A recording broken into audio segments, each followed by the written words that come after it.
अस्सलामु अलैकुम स्टूडेंट्स। मैं आपको अपने चैनल साइंस टेक में खुशामदीद कहता हूँ। और आज के इस लेक्चर में मैं एटोफिजिक्स का टॉपिक मैग्नेटिक फील्ड शुरू करने लगा हूँ। ये मैग्नेटिक फील्ड का पहला लेक्चर है। और सबसे पहले मैं आपको बताता चलूँ कि जी कैम्ब्रिज का जो सिलेबस है इस टॉपिक में वो क्या है। ठीक है। सो मैग्नेटिक फील्ड में हम क्या करेंगे, सबसे पहले concept of magnetic field. Understand that magnetic field is an example of field of force produced by either moving charges और परमानेंट मैग्नेट्स। ठीक है। तो मैग्नेटिक फील्ड कैसे प्रोड्यूस होता है, या moving charges magnetic field produce करते हैं या परमानेंट मैग्नेटिक फील्ड प्रोड्यूस करते हैं।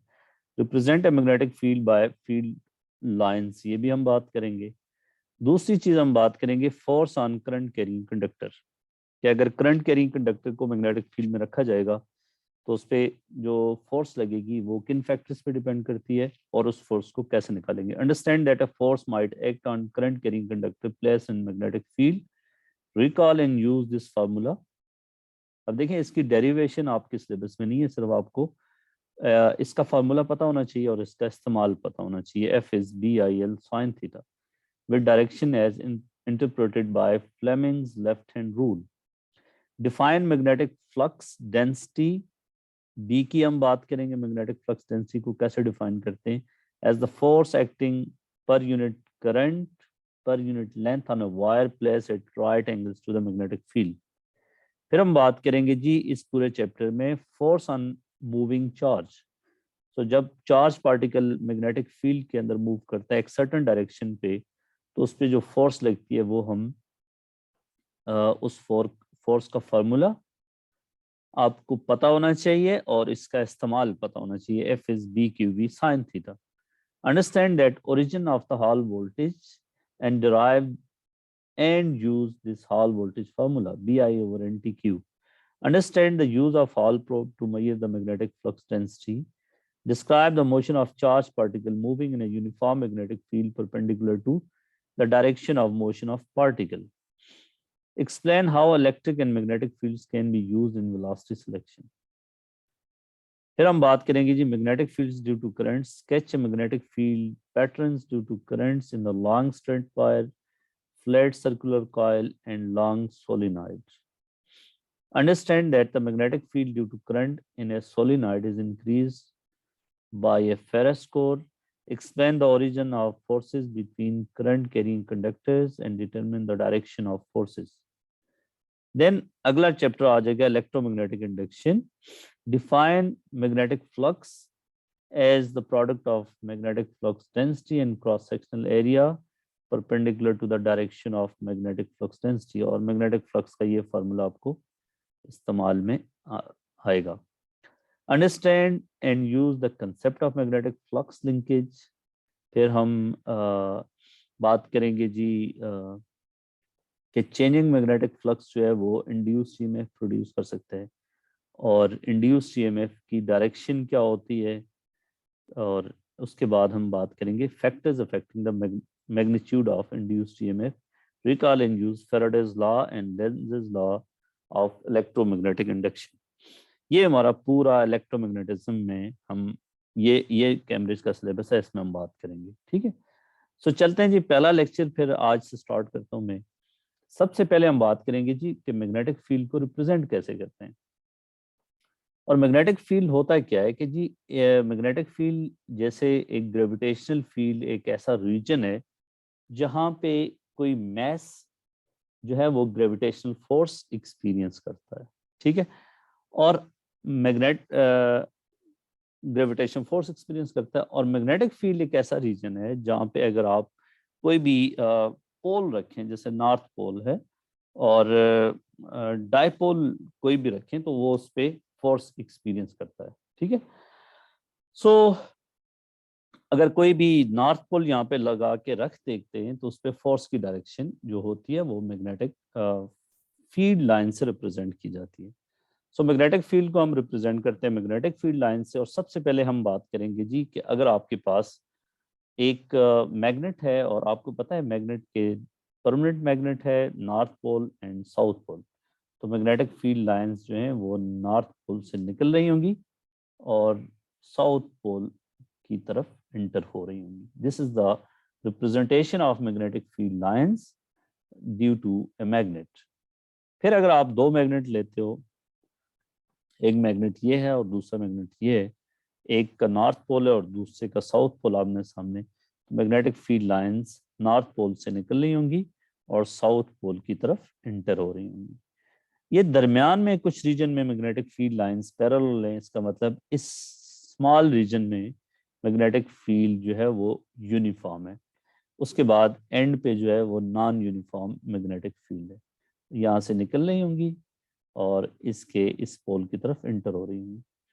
तीसरी सिचुएशन ये है कि अगर आपके पास दोनों मैग्नेट्स के नॉर्थ पोल आमने सामने हो तो फिर मैग्नेटिक फील्ड लाइंस की डायरेक्शन ऐसी होगी। और आपको ये बताता चलूं कि मैग्नेटिक फील्ड लाइंस जैसे electric field lines, gravitational field lines एक दूसरे को इंटरसेक्ट नहीं कर सकती, इसी तरह मैग्नेटिक फील्ड लाइंस जो है वो एक दूसरे को एक दूसरे को क्रॉस नहीं कर सकती। ठीक है, तो इसलिए मैग्नेटिक फील्ड लाइंस का यहाँ पे जो पैटर्न बनेगा वो ऐसा बनेगा। ठीक है, हमने ये बात की कि मैग्नेटिक फील्ड दो तरह से होता है, या परमानेंट मैग्नेट की वजह से होता है, या करंट कैरिंग वायर या मूविंग चार्जेस की वजह से मैग्नेटिक फील्ड प्रोड्यूस होता है। सो मैग्नेटिक फील्ड का ओरिजिन क्या है, परमानेंट मैग्नेट या मूविंग चार्जेस। ठीक है, moving charges will produce magnetic field. अब अगली हम बात करते हैं कि जी अगर आपके पास करंट कैरिंग वायर है, एक वायर में से करंट जा रहा है, तो वो मैग्नेटिक फील्ड किस डायरेक्शन में पैदा करेगा और उसको रिप्रेजेंट कैसे करते हैं। फॉर एग्जांपल आपके पास ये एक वायर है और इस वायर में करंट जो है इस तरह अपवर्ड डायरेक्शन में, करंट की डायरेक्शन जो है वो अपवर्ड डायरेक्शन में, तो इसके गिर्द जो मैग्नेटिक फील्ड प्रोड्यूस होगा उसको हम ये इन सर्कल से रिप्रेजेंट करेंगे। ठीक है, सर्कुलर फॉर्म में मैग्नेटिक फील्ड लाइंस बनेंगी। और इसकी डायरेक्शन कैसे हम बताएंगे, डायरेक्शन बताने के लिए आप right hand grip rule use करेंगे। आपका थंब जो होना चाहिए, आप इस वायर को अपने राइट हैंड से ग्रिप करेंगे और आपका थंब की डायरेक्शन जो होनी चाहिए वो इस डायरेक्शन ऑफ करंट में होनी चाहिए। तो फिर आपकी फिंगर्स की डायरेक्शन में जो है वो मैग्नेटिक फील्ड, कर्लिंग फिंगर्स जो होंगी वो मैग्नेटिक फील्ड की डायरेक्शन में होंगी। तो आप खुद देख सकते हैं कि अगर आप इस एरो की डायरेक्शन में अपना थंब रखें और इस वायर को अपने हाथ में ग्रिप करें, तो जो आपकी फिंगर्स की डायरेक्शन है वो क्या होगी, वो इन एरोज की डायरेक्शन में होगी। ठीक है, इन एरोज की डायरेक्शन में मतलब क्या है कि आपका जो है इस सूरत में ये एंटी क्लॉकवाइज डायरेक्शन में मैग्नेटिक फील्ड की डायरेक्शन होगी। और मैग्नेटिक फील्ड वायर के करीब तो इसकी स्ट्रेंथ ज्यादा होगी, जैसे वायर से दूर जाएंगे तो मैग्नेटिक फील्ड की स्ट्रेंथ जो है वो कम होती जाएगी। तो ये गैप जो है ये बढ़ता जाएगा जैसे आप वायर से दूर जाते जाएंगे। ठीक है, तो अगर तीसरा आप ड्रॉ करेंगे तो वो क्या होगा, वो इससे ज्यादा, इनके बीच में जो डिस्टेंस है दैट विल इंक्रीज फर्दर। इसको हम ऐसे भी शो कर सकते हैं कि लेट्स सपोज इसका टॉप व्यू देखते हैं और ये क्रॉस का मतलब है कि जी करंट इनटू द पेज है, ये नोटेशन है जो आपको पता होनी चाहिए। तो फिर आप देखिए कि जी अगर करंट आपका इनटू द पेज है और थंब को आप राइट हैंड के जो थंब है उसको इनटू द पेज की डायरेक्शन में उसको करें, डायरेक्ट करें, अलाइन करें, तो आपकी फिंगर्स की जो डायरेक्शन होगी वो इस डायरेक्शन में होंगी। ठीक है, तो मैग्नेटिक फील्ड लाइंस का जो पैटर्न बनेगा वो सर्कुलर बनेगा और उनकी डायरेक्शन ऐसी होगी। ठीक है, ये डायरेक्शन होगी क्लॉकवाइज डायरेक्शन में। ये पेपर में आता है कि आपको इस तरह क्रॉस से शो किया होता है और बताया होता है कि जी इसका मतलब करंट इनटू द पेज है, तो आप जो मैग्नेटिक फील्ड लाइंस हैं वो ड्रा करके दिखाएं। तो आपने क्या करना होगा, पहले मैग्नेटिक फील्ड लाइंस लेट से आपने दो ड्रा की, तो तीसरी मैग्नेटिक फील्ड लाइंस जो ड्रा करोगे उसका डिस्टेंस जो है वो पिछले से ज्यादा होना चाहिए, क्योंकि जैसे आप मैग्नेटिक फील्ड लाइन जैसे लाइन से दूर जाते रहते हैं वायर से, तो मैग्नेटिक फील्ड की स्ट्रेंथ कम होती जाती है। और ये मैं आगे आपको फार्मूला भी बताऊंगा कि जी मैग्नेटिक फील्ड स्ट्रेंथ जो है वो किस तरह डिस्टेंस पे डिपेंड करती है, वो हम आगे बात करेंगे। ठीक है, ये दूसरी डायग्राम में करंट जो है that is out of page, dot का मतलब होता है current is out of page, ये नोटेशन है बेसिकली। अब करंट अगर आउट ऑफ पेज है तो आप अपने राइट हैंड को ऐसे ग्रिप करें कि आपका जो थंब है वो आउट ऑफ पेज हो। तो फिर अपनी फिंगर्स को अगर आप देखेंगे तो आपकी फिंगर्स की डायरेक्शन जो है वो इस तरह होगी। ठीक है, तो इस डायरेक्शन में जो है वो मैग्नेटिक जो फील्ड की डायरेक्शन होगी, मैग्नेटिक फील्ड लाइंस की जो डायरेक्शन होगी वो इस डायरेक्शन में होगी। ठीक है, तो ये था कि एक करंट कैरिंग वायर से मैग्नेटिक फील्ड लाइंस जो बनती हैं वो सर्कुलर बनेंगी उसके राउंड, और उन सर्कल्स के बीच में डिस्टेंस बढ़ता जाएगा as you move away from the wire, और उनकी डायरेक्शन जो है वो कैसे आपने पता चलानी है, और राइट हैंड ग्रिप रूल से पता चलानी है। दूसरी अहम चीज है कि अगर आपके पास सोलिनॉइड है, मसलन सोलिनॉइड इसको कहते हैं कि आपके पास ये एक कॉइल है रेड कलर से जो शो हुई है, और इस कॉइल में करंट की जो डायरेक्शन है वो जो फेस आपके सामने है वो इस तरह अपवर्ड डायरेक्शन में। ठीक है, करंट यहाँ से इंटर होता है, ये ऐसे घूमते घूमते करंट इस तरह नीचे चला जाता है। तो इस डायग्राम को हम अगर कॉइल की काफी सारी टर्न्स बना दें इस तरह, तो इसको हम सोलिनॉइड का नाम देते हैं। सो ये एक मैग्नेट के तौर पे काम करेगी, और मैग्नेटिक फील्ड लाइंस इसकी कैसे बनेगी उसके लिए आप क्या करते हो, right hand grip rule use करते हो। ठीक है, ये साथ वाली डायग्राम में मैंने बताया गया है, ये कैम्ब्रिज की बुक से मैंने उठाया है, तो इसलिए मैं उसको जो है यहाँ पे कोट करूंगा कि मैंने डायग्राम कहाँ से उठाई है, thanks to Cambridge University Press. आप देखें, आपने अपना हाथ ऐसे रखना है कि आपकी फिंगर की डायरेक्शन उस डायरेक्शन में होनी चाहिए जिस डायरेक्शन में करंट है। अब देखिए करंट जो है वो जो फेस आपकी तरफ है, करंट वो ऊपर जा रहा है। ठीक है, उन फेसेस में, उन टर्न्स में करंट ऊपर जा रहा है। तो अपनी फिंगर्स को ऐसे रखना है, फिंगर्स की जो डायरेक्शन है वो करंट की डायरेक्शन में है। तो फिर ये जो थंब होगा ना, thumb that will be in the direction of north pole. तो ये पूरी कॉइल एक मैग्नेट के तौर पे काम करेगी जिसको हम कहेंगे इलेक्ट्रोमैग्नेट। इसमें मैग्नेटिक प्रॉपर्टीज उस वक्त तक रहेंगी जब तक इसमें करंट रहेगा। ठीक है, ये परमानेंट मैग्नेट नहीं है। तो ये साइड जो है उस मैग्नेट का नॉर्थ पोल के तौर पे बिहेव करेगी, और ये साउथ पोल के तौर पे बिहेव करेगी। तो मैग्नेटिक फील्ड लाइंस की डायरेक्शन जो है वो ऐसे होगी। तो इनसाइड वायर जो है मैग्नेटिक फील्ड की स्ट्रेंथ ज्यादा होगी, और आउटसाइड द वायर अगर इसको हम देखें तो हम इसको ऐसे भी कर सकते हैं, इस तरह।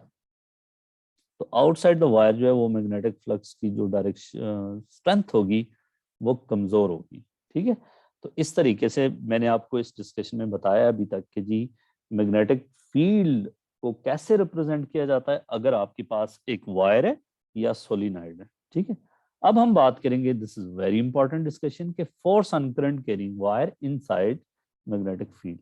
हम अगर एक वायर को जिसके अंदर करंट जा रहा है और उस वायर को एक मैग्नेटिक फील्ड में रखते हैं, तो क्या होगा कि एक मैग्नेटिक फील्ड उस वायर का अपना होगा।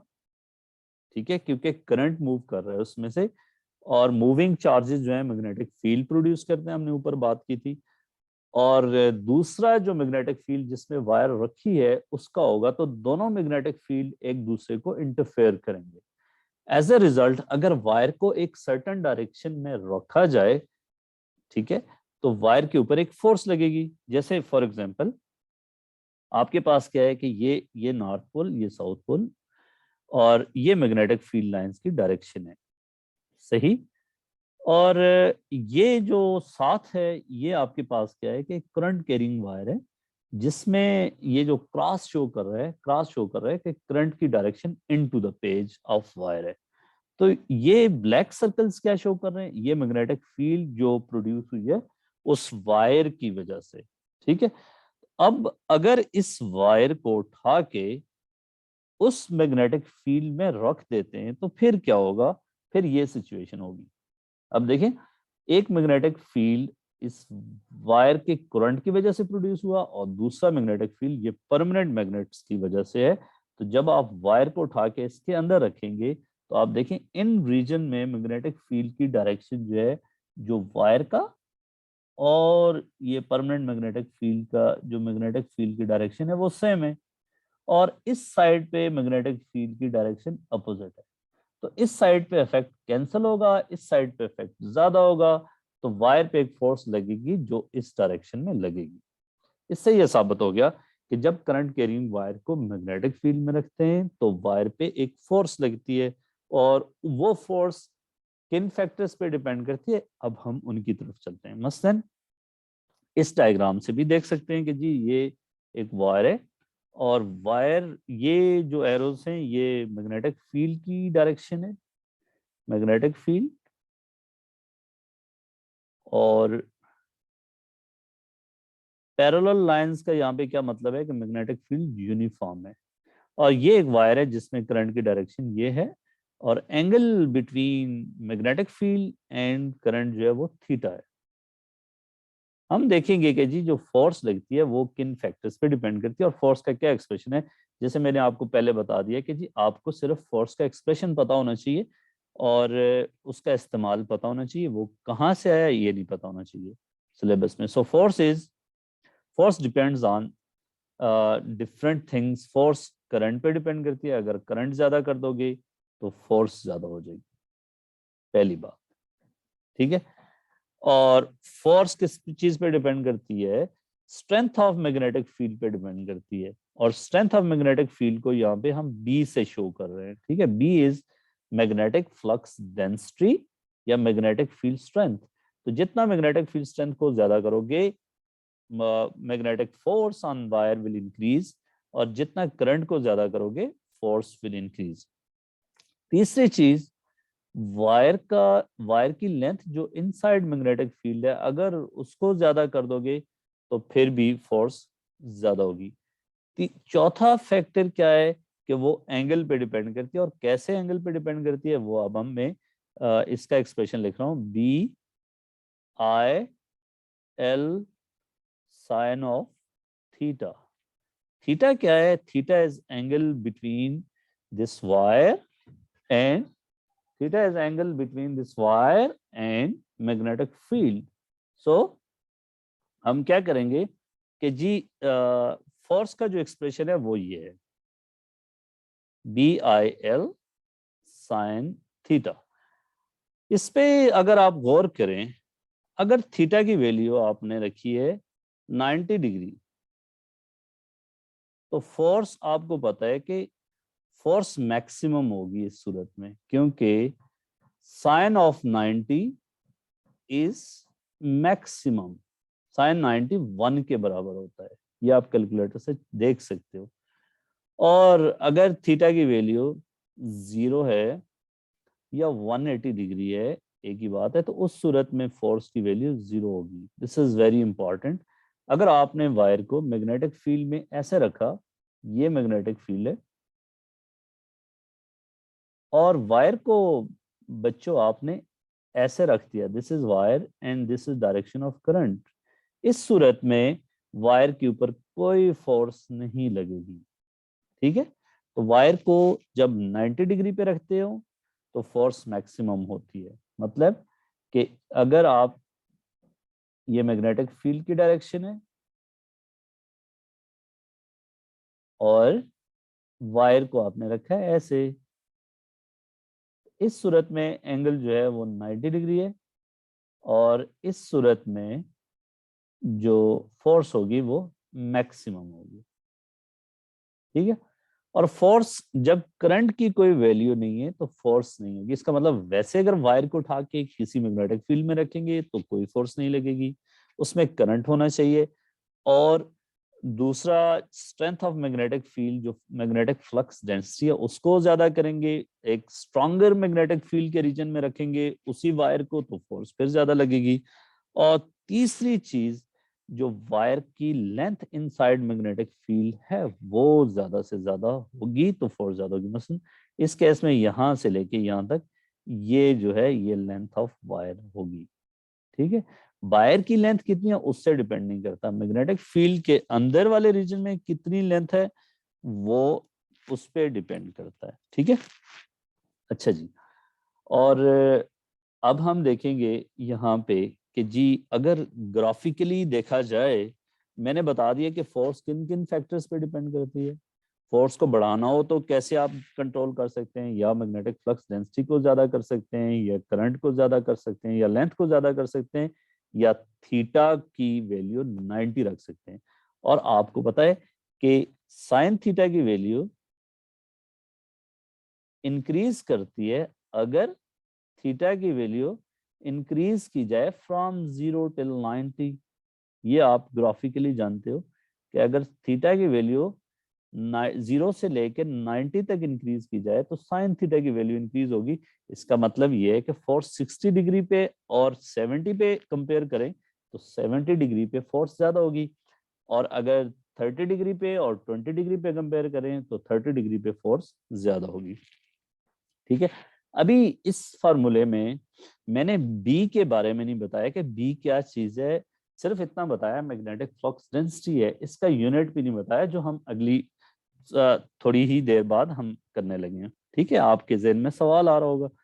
अच्छा, तो अब मैं इसी के थोड़ा ग्राफिकल व्यू देखता हूं कि अगर मैंने करंट के साथ फोर्स का ग्राफ बनाना है तो कैसा होगा। देखिए, फोर्स का ग्राफ करंट के साथ अगर देखें तो फोर्स डायरेक्टली प्रोपोर्शनल टू आई है। फोर्स का ग्राफ करंट के साथ लीनियर है। तो आप देखें जब करंट जीरो होगा फोर्स की वैल्यू जीरो होगी, और जब करंट बढ़ेगा तो फोर्स की वैल्यू लीनियरली इंक्रीज होगी। ये स्ट्रेट लाइन का ग्राफ है। और अगर इसका ग्रेडियंट देखें तो ग्रेडियंट ऑफ दिस ग्राफ क्या होगा, ये आपको स्किल है कि आप देखिए F is equal to B L sine theta times I. तो अगर इसको इक्वेशन ऑफ स्ट्रेट लाइन से कंपेयर करें, this is on Y axis, this is on X axis, so Y equal to M X से अगर आप compare करें तो this M B L sine theta is gradient, so gradient over here is B L sine theta. दूसरी, अब अगर magnetic flux density के साथ ग्राफ प्लॉट किया जाए फोर्स का, तो फिर आप देखिए कि ये भी F is I L sine theta times B. तो ये भी लीनियरली वेरी करेगा, लीनियर वेरिएशन होगी फोर्स की विद मैग्नेटिक फ्लक्स डेंसिटी। तो जहां पे मैग्नेटिक फ्लक्स डेंसिटी ज्यादा होगी फोर्स की वैल्यू भी ज्यादा होती जाएगी, और अगर मैग्नेटिक फ्लक्स की वैल्यू जीरो है डेंसिटी की तो फोर्स की वैल्यू भी जीरो है। और इसका ग्रेडियंट क्या होगा, अब आप आसानी से खुद सोच सकते हैं कि इसका ग्रेडियंट क्या होना चाहिए। तो मैं बता देता हूं, इसका ग्रेडियंट जो है आपके पास ये है आई एल साइन थीटा।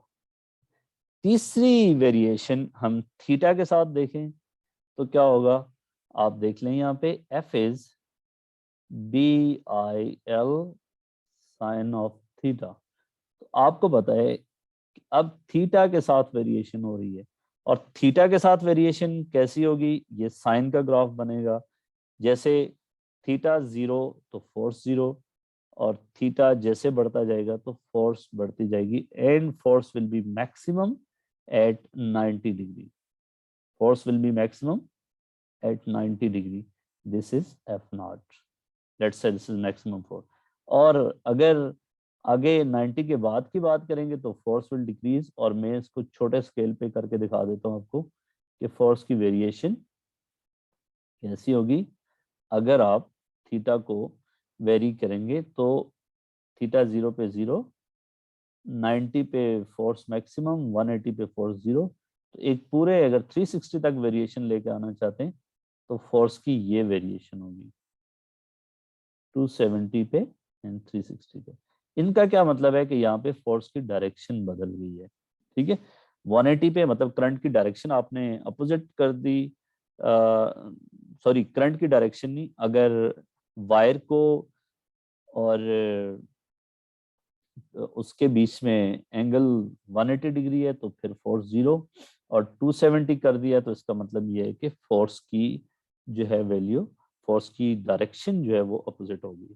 ठीक है, तो एग्जाम में बेसिकली ये 0 टिल 90 डिग्री की वेरिएशन आई हुई है ग्राफ पे। ठीक है, ग्राफ जो वेरिएशन प्लॉट करने के लिए एग्जाम में आई है वो 90 डिग्री के साथ आई, अप टिल 90 डिग्री के साथ आई है। इसमें एक और चीज भी बताता तो चलूं कि अगर आपसे पूछा जाए साइन थीटा के साथ graph instead of theta, force का साइन थीटा के साथ ग्राफ बनाया जाए, तो आप देखें फिर क्या होगा। साइन थीटा को आप as a single variable treat करेंगे, B I L sine theta. So this sine theta is on X axis and this is on Y axis. So sine theta के साथ ये डायरेक्ट वेरिएशन है, linearly vary हो रहा है with sine theta, so it will be a straight line. और इसका gradient क्या होगा? शाबाश, ग्रेडियंट इस केस में होगा बी आई एल। ठीक है, मैंने आपको बताया कि जी फोर्स किस चीज पे डिपेंड करती है और फोर्स की वेरिएशन कैसे होती है डिफरेंट पैरामीटर्स के साथ। अब हम बात करेंगे मैग्नेटिक फ्लक्स डेंसिटी को डिफाइन करने की। ठीक है, और मैग्नेटिक फ्लक्स डेंसिटी जिसकी हमने बात की थी कि स्ट्रेंथ ऑफ मैग्नेटिक फील्ड है, और इस फार्मूले को ही हम यूज करेंगे, F is equal to B I L sine theta. और मैग्नेटिक फ्लक्स डेंसिटी को अगर हम सब्जेक्ट बनाएं तो that is force over I L sine theta. ठीक है, और अगर थीटा को 90 डिग्री रख लें तो मैग्नेटिक फ्लक्स डेंसिटी की वैल्यू हो जाएगी बी ओवर आई एल। ठीक है, तो sorry F over I L. So इसकी डेफिनेशन क्या होती है? Force per unit current per unit length, per unit length. So force on wire per unit current per unit length, and when wire is placed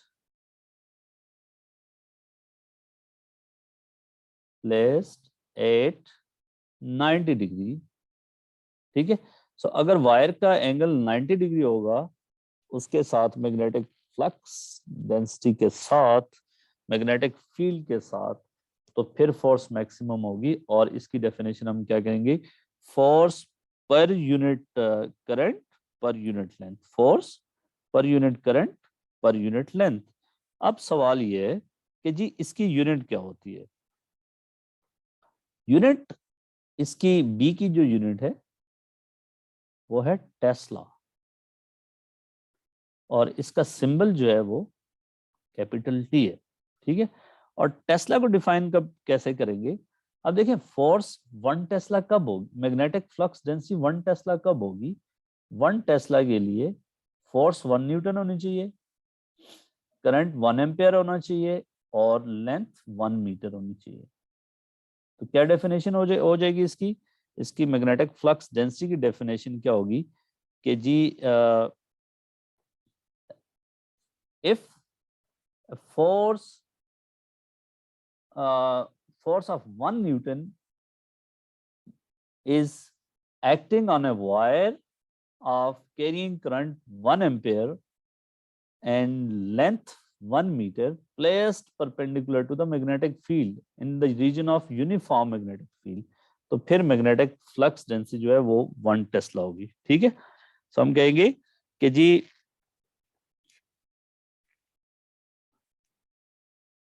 magnetic field strength, magnetic field normal to the wire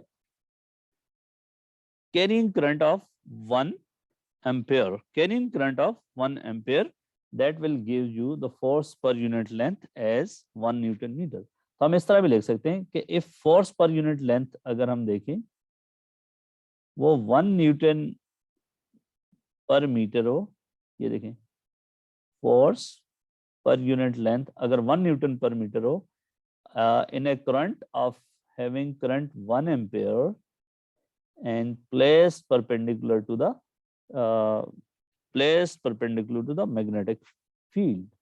ठीक है, तो 1 Tesla की definition हमें पता चलेगी कि 1 Tesla कब होगा, अगर मैग्नेटिक फोर्स वायर पे, कौन सी वायर पे, हम कहेंगे अगर magnetic force per unit length एक वायर पे 1 न्यूटन पर मीटर हो, जब उस वायर में करंट 1 एम्पियर हो और जब वो वायर मैग्नेटिक फील्ड के परपेंडिकुलर रखी गई हो, तो उस वक्त जो फोर्स लगेगी उस वायर पे वो 1 टेस्ला के बराबर होगी। ठीक है, अब सवाल ये आता है कि जी वो मैग्नेटिक फोर्स की जो वायर पे लग रही है उसकी डायरेक्शन कैसे निकालेंगे। तो इसकी डायरेक्शन के लिए जो हम यूज करते हैं वो हम कहते हैं Fleming left hand rule. Fleming left hand rule, तो आपने क्या करना है, फ्लेमिंग लेफ्ट हैंड रूल के लिए आपने अपने लेफ्ट हैंड की इस फिंगर को, इंडेक्स फिंगर को, मिडल फिंगर को और थंब को, तीनों को आपस में परपेंडिकुलर रखना है जैसे यहाँ पे दिखाया गया है। सही है, और ये फिंगर आपने रखनी है मैग्नेटिक फील्ड की डायरेक्शन में, बी की डायरेक्शन में। ये फिंगर आपने रखनी है करंट की डायरेक्शन में, कन्वेंशनल करंट याद रखना। और फिर जो थंब होगा that will be in the direction of force. Thumb की डायरेक्शन, थंब की जिधर डायरेक्शन बन रही होगी वो फोर्स की डायरेक्शन होगी। ठीक है, तो नॉर्मली क्या होता है, आपको मैग्नेटिक फील्ड की डायरेक्शन दी होती है, करंट की डायरेक्शन दी होती है, आपसे पूछता है फोर्स की डायरेक्शन। ठीक है, या अगर आपको फोर्स की डायरेक्शन दी हो, मैग्नेटिक फ्लक्स डेंसिटी की डायरेक्शन दी हो, तो करंट की डायरेक्शन पूछता था।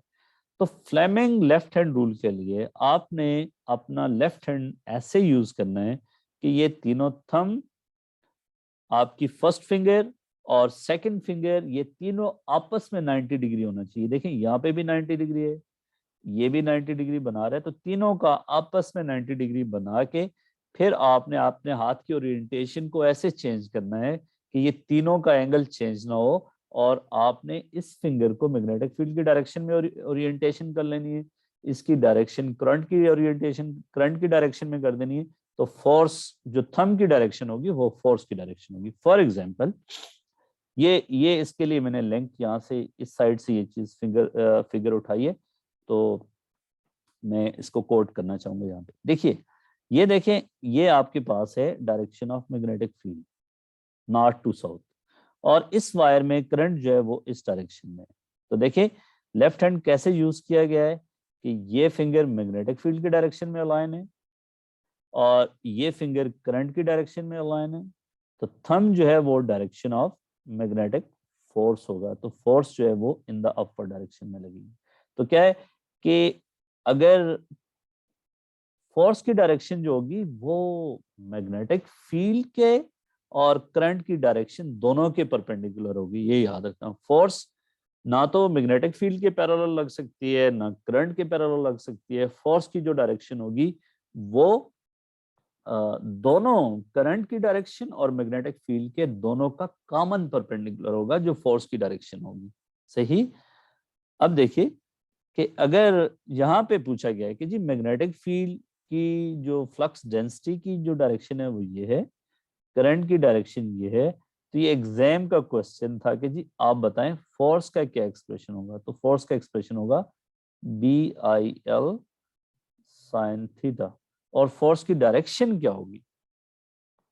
डायरेक्शन मतलब आपने ऐसे डायग्राम को देखना है कि क्या देखें इस प्लेन के ऊपर करंट की डायरेक्शन ये है और मैग्नेटिक फ्लक्स डेंसिटी की डायरेक्शन ये है, तो फोर्स की डायरेक्शन या तो इनटू द पेपर होगी या आउट ऑफ द पेपर होगी। तो आपने डायरेक्शन इस तरह रखनी है, आपने लेफ्ट हैंड की ओरिएंटेशन ऐसे रखनी है कि आपके पास जो है वो सबसे पहले आपने क्या करना है कि इसको मैग्नेटिक फील्ड की डायरेक्शन में करना है, और मैग्नेटिक फील्ड की डायरेक्शन आपके पास क्या है, नीचे की तरफ है, और करंट की डायरेक्शन में आपने मिडिल फिंगर को रखना है।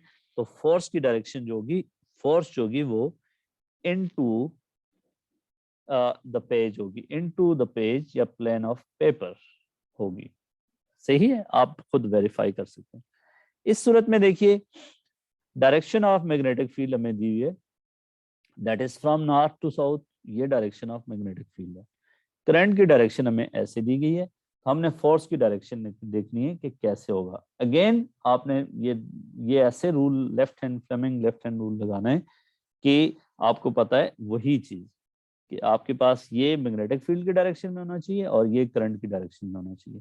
तो देखिए करंट किधर है, करंट की डायरेक्शन ये है, तो मिडिल फिंगर आपकी इधर होनी चाहिए और जो इंडेक्स फिंगर है उसकी डायरेक्शन ये होनी चाहिए।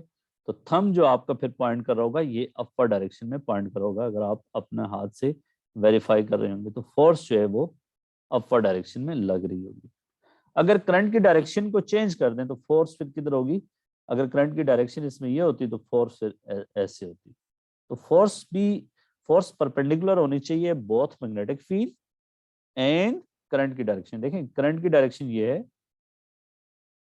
फोर्स की सॉरी नॉर्थ पोल की डायरेक्शन, मैग्नेटिक फील्ड की डायरेक्शन ये है। तो आप देख लें कि ये बी की डायरेक्शन, ये करंट की डायरेक्शन, तो फोर्स की डायरेक्शन इन दोनों के परपेंडिकुलर अपर डायरेक्शन। ठीक है, तो ये कुछ एग्जांपल से पास पेपर से। अब मैं एक सवाल कर, अगला सवाल ये आता है कि जी मैग्नेटिक फ्लक्स डेंसिटी को हम मेजर कैसे करते हैं। तो ये एग्जांपल बेसिकली उसकी इस डिस्कशन के लिए है कि how we can measure magnetic flux density, और ये पास पेपर का एक सिचुएशन है। सबसे पहला सवाल है कि डिफाइन टेस्ला। ठीक है, और टेस्ला के आपको बताया था कि टेस्ला मैग्नेटिक फ्लक्स डेंसिटी की यूनिट है, और मैग्नेटिक फ्लक्स डेंसिटी की यूनिट जो है वो वन टेस्ला कब होती है आपको पता है, F is equal to B I O sine theta, और हमेशा मैक्सिमम फोर्स के लिए आपने एंगल 90 डिग्री पे रखना है। तो बी को डिफाइन करना है, बी को, तो B is F over I L. पहले डिफाइन कर चुका हूं कि अगर फोर्स पर यूनिट लेंथ जो है 1 न्यूटन पर मीटर है in a wire of carrying current of 1 ampere place perpendicular to the magnetic field, तो फिर हम कहेंगे कि मैग्नेटिक फ्लक्स डेंसिटी जो है 1 टेस्ला है। Now this is very interesting situation कि जी a large horseshoe magnet produces a uniform magnetic flux density, field of flux density B between its poles। तो ये आपके पास एक horseshoe magnet है, सही है। और यहाँ पे क्या किया जा रहा है कि the magnet is placed on the top of top pan balance के ऊपर मैग्नेट को रखा गया है। अच्छा, and a stiff wire XY is situated between its poles as shown in this figure। तो ये वायर जो है किसी भी सोर्स के जरिए यहाँ पे ऐसे रखी गई है और इसका कोई फिजिकल कांटेक्ट नहीं है इस वायर का मैग्नेट के साथ। अच्छा, wire XY is horizontal and normal to the magnetic field। The length of wire between the pole is 4.4 centimeter। A direct current of magnitude 2.6 ampere passes through the wire in the direction XY। तो ये direction of current दी हुई है, सही है। हमने क्या निकालना है कि फॉर एग्जांपल मैं आपसे पूछता हूं कि जी अगर आपका ये नॉर्थ पोल है और ये साउथ पोल है, तो मैग्नेटिक फील्ड की डायरेक्शन किधर होगी, मैग्नेटिक फील्ड की डायरेक्शन ये इस डायरेक्शन में मैग्नेटिक फील्ड है। और फ्लेमिंग लेफ्ट हैंड रूल के तहत अगर आप इसको दोबारा जाके देखें कि जी ये मैग्नेटिक फील्ड की डायरेक्शन में, और मैग्नेटिक फील्ड की डायरेक्शन में आप देखें मैग्नेटिक फील्ड की डायरेक्शन में जो है वो ये फिंगर होती है इंडेक्स फिंगर। तो मैग्नेटिक फील्ड अगर आप इससे इधर की तरफ करें और करंट आपका इधर जा रहा है, तो फोर्स जो है इस वायर के ऊपर जो फोर्स लगेगी वो इधर अपवर्ड डायरेक्शन में लगेगी। अच्छा, अब अगर वायर के ऊपर फोर्स लगेगी अपवर्ड डायरेक्शन में, वायर के ऊपर कौन फोर्स लगा रहा है, मैग्नेट लगा रहा है, दोनों के फील्ड आपस में इंटरफेयर कर रहे हैं। तो सिस्टम यहाँ पे टू डिफरेंट बॉडीज हैं, एक वायर है एक मैग्नेट है। ठीक है, अगर वायर के ऊपर फोर्स अपवर्ड डायरेक्शन में लग रही है तो न्यूटन थर्ड लॉ के तहत मैग्नेट के ऊपर फोर्स किधर लगेगी, मैग्नेट के ऊपर फोर्स लगेगी डाउनवर्ड डायरेक्शन में। ये फील्ड एक दूसरे पे फोर्स लगाएंगे, सही है। जैसा कि न्यूटन थर्ड लॉ की यहाँ पे एक्सप्लेनेशन दे दें कि अगर ये अर्थ है और ये कोई मैस m है, तो अर्थ इसको इस डायरेक्शन में पुल करती है और ये अर्थ को अपर डायरेक्शन में पुल करता है, दोनों का कोई फिजिकल कांटेक्ट नहीं। तो force on wire upward direction में होगा, force on magnet Newton third law के तहत डाउनवर्ड डायरेक्शन में होगा। तो जब मैग्नेट पे फोर्स डाउनवर्ड डायरेक्शन में लगेगी तो यहाँ बैलेंस पे रीडिंग क्या होगी, बैलेंस पे रीडिंग जो है वो इंक्रीज होगी। यहाँ जो रीडिंग होगी उस फोर्स के करस्पॉन्डिंग यहाँ मैस में जो चेंजेस आएगी वो दिखेगी। ठीक है, ऐसे इसकी एग्जांपल ऐसी है कि अगर आप एक बैलेंस के ऊपर कुछ चीज रखे ऊपर से दबाते हैं तो उसकी जो है वो रीडिंग इंक्रीज करती है। सही है, तो यहाँ पे ये मैकेनिज्म समझ आना चाहिए कि फोर्स ऑन वायर किधर लगती है, फोर्स ऑन मैग्नेट किधर लगती है और कैसे रीडिंग चेंज होती है, और उस रीडिंग को देख के हम कैसे जो है मैग्नेटिक फ्लक्स डेंसिटी कैलकुलेट कर सकते हैं। तो अब देखिए, अगर रीडिंग में जो चेंज आता है लेट्स से वो डेल्टा एम है, ठीक है, तो फोर्स ऑन मैग्नेट क्या होगी, फोर्स ऑन मैग्नेट जो लगेगी एम जी के बराबर होगी, और फोर्स ऑन वायर और फोर्स ऑन मैग्नेट इक्वल हैं, तो फोर्स ऑन वायर क्या होती है, बी आई एल, एंगल जो है वो 90 डिग्री है यहाँ पे, तो साइन ऑफ 90। तो इस टेक्निक से हम बी को मेजर करते हैं, हमें एल का पता होता है कितना यहाँ से लेके यहाँ तक है मैग्नेटिक फील्ड में, हमें आई का पता है, मेजर कर लेते हैं एमीटर के साथ, लेंथ मेजर कर लेते हैं, डेल्टा एम इस सिस्टम से आ जाता है, तो बी को हम कैलकुलेट कर लेते हैं कि कितना मैग्नेटिक फ्लक्स डेंसिटी जो है वो कितना टेस्ला है। ठीक है, एम को आपने केजी में कन्वर्ट करना है, जी आपको पता है मीटर पर सेकंड स्क्वायर, आई एम्पेयर, एल मीटर में, तो फिर बी जो होगा वो टेस्ला में होगा। अब ये तो जनरली मैंने बता दिया, अब देखते हैं कि जी इस पर्टिकुलर एग्जांपल में क्या करना है। इस पर्टिकुलर एग्जांपल में क्या करना है, तो उसने कहा जी a direct current of magnitude 2.6 ampere passes through the wire from X and Y. तो डायरेक्ट करंट की जो डायरेक्शन है वो 2.6 एम्पियर इसका मैग्नीट्यूड है और ये इस डायरेक्शन में फ्लो कर रहा है। अच्छा जी, स्ट्रेट एंड एक्सप्लेन, अच्छा the reading on the top balance increases by this. तो यहाँ पे जो डेल्टा एम का चेंज आ रहा है इसकी रीडिंग इंक्रीज हो रही है, मतलब force on magnet, reading increase होने का मतलब है ऊपर से नीचे पुश मिल रहा है, और मैग्नेट को नीचे पुश मिलने का मतलब ये है कि फोर्स ऑन मैग्नेट जो है वो इस डायरेक्शन में है, इसका मतलब फोर्स ऑन वायर जो है वो अपर डायरेक्शन में होगी। और हमसे पूछा क्या है, state and explain the polarity of the pole of the magnet. हमें इसका पूछा है कि ये कौन सा पोल था। ये तो पिछले एग्जांपल में मैंने लिख दिया, यहाँ पे नॉर्थ पोल है, ये साउथ पोल है। अगर फोर्स यहाँ पे अपर डायरेक्शन में, करंट की डायरेक्शन ये है, करंट की डायरेक्शन ये, फोर्स की डायरेक्शन ये, तो वही Fleming left hand rule use करते हुए आप पता चला सकते हैं कि मैग्नेटिक फील्ड की डायरेक्शन जो है वो इधर होनी चाहिए, और इसका मतलब है नॉर्थ पोल इधर होना चाहिए, तो ये नॉर्थ पोल होगा पी पे। ये एक क्वेश्चन था जो आपने करना। Calculate the flux density between the poles. अब फ्लक्स डेंसिटी के लिए आप कौन सा फॉर्मूला यूज करेंगे, यही force on magnet is equal to force on wire, और force on magnet delta M हमें पता है, डेल्टा एम इज 2.3 ग्राम से केजी में कन्वर्ट करेंगे, और आपको पता है 1 केजी में कितने ग्राम होते हैं, 1000, so that is 10 to the power -3।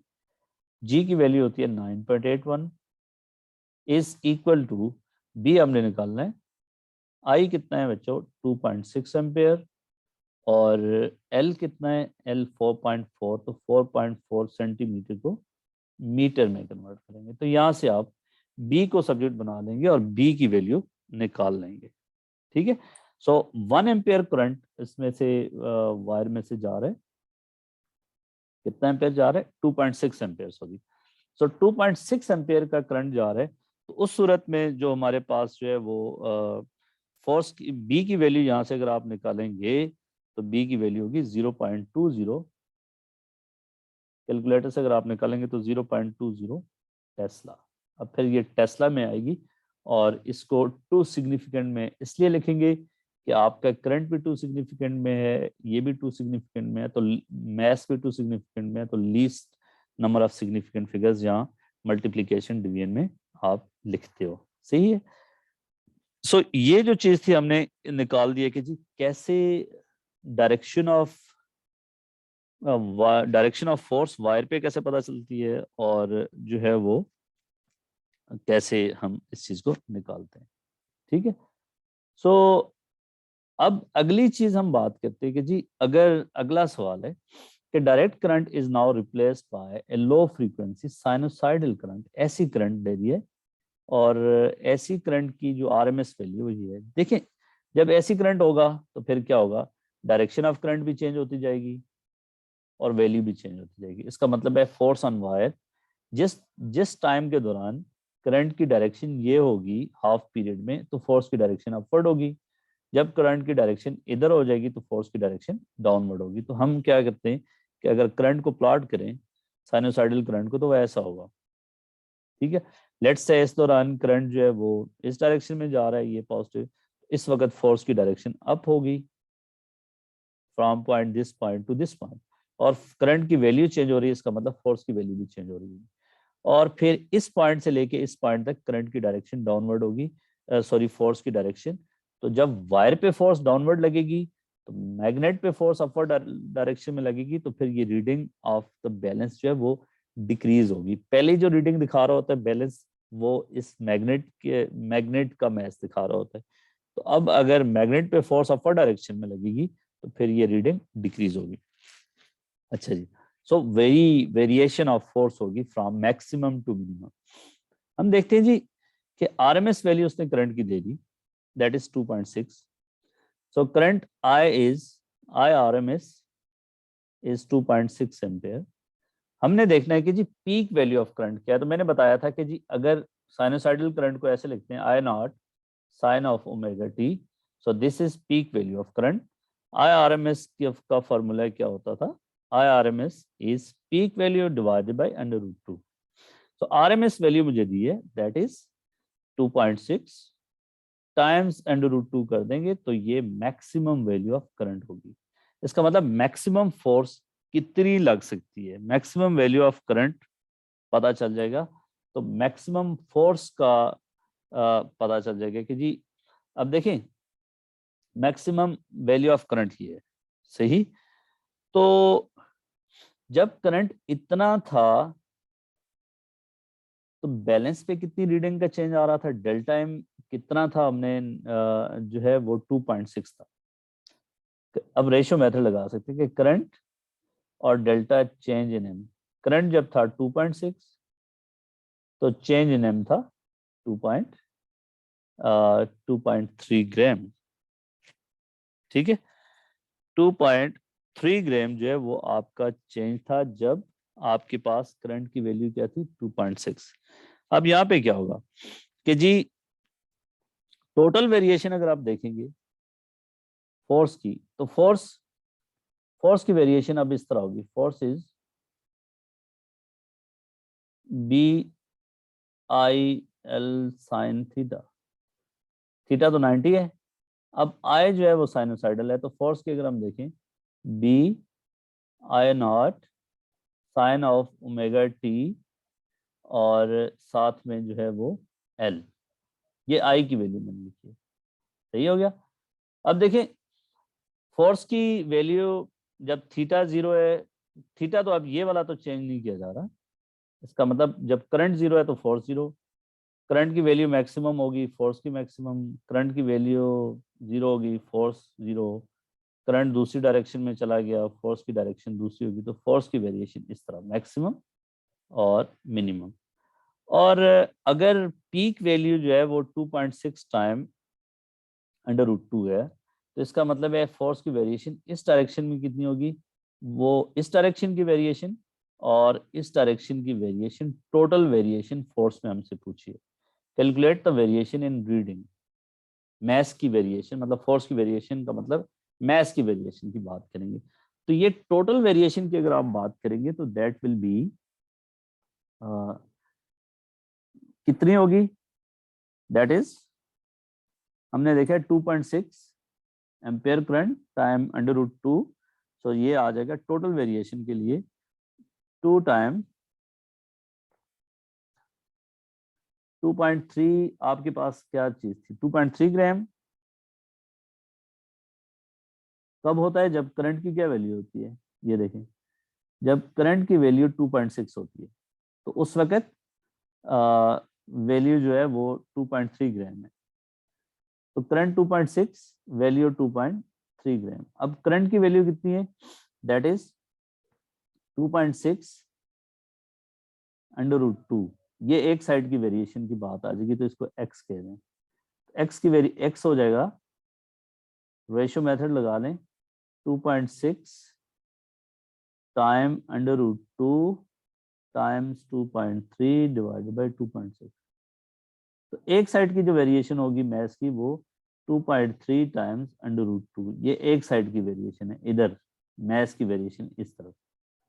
तो नीचे भी वेरिएशन है, तो टोटल वेरिएशन इन मैथ्स होगी वो total variation in maths will be, इसको 2 से मल्टीप्लाई कर देंगे तो 2 multiply by 2.3 times under root 2, तो ये टोटल वेरिएशन इन मैथ्स आ जाएगी। ठीक है, तो that is equal to 6.5 gram.